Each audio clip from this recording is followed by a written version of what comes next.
This is Rodolfo Leiton, author of the book titled I Took Panama, which is based on the story of French engineer Philippe Bunau-Varilla. Bunau-Varilla arrived in Panama in 1885, shortly after graduating from the École Polytechnique. That's him standing second from the left with a black derby hat. His boss, Jules Stingler, general director, sits at the center with a white umbrella.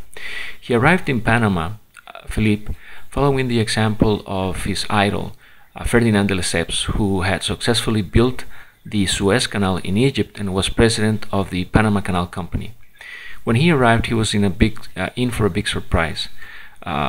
French excavation was not successful because they had imported machinery and digging methods that had been successful in Egypt but were not appropriate for the terrain and conditions in Panama. Therefore, advance during the first few years was very little. Also, yellow fever and malaria killed thousands of workers and French engineers, helping promote Philippe to general director of the Panama Canal Company in just 1 year. During that time, he experienced the uprising of Pedro Prestan, and the way that the American military reacted to this uprising was very useful for Philippe in planning the Panama Revolution years later. The American military had been in Panama since 1850, protecting Panamanian territory, which belonged to Colombia at the time, as part of the deal to construct the railroad in that province of Colombia.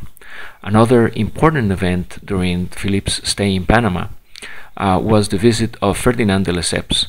During his second visit, he basically, I assume from reading the books, fired Philippe, and Philippe decided to come back to Panama now as a private contractor, founding his own business. And during his time, he amassed a huge fortune which would last generations.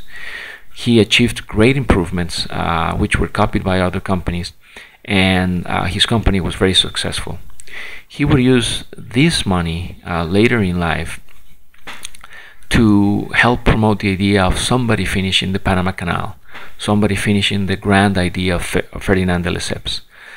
He used his money to help finance the Panamanian Revolution and had other important events. This is a house he purchased. It still exists in Avenue de Iéna in Paris. Thank you for watching this video. I hope you get a chance to read the book I Took Panama. It is available for sale on Amazon.com.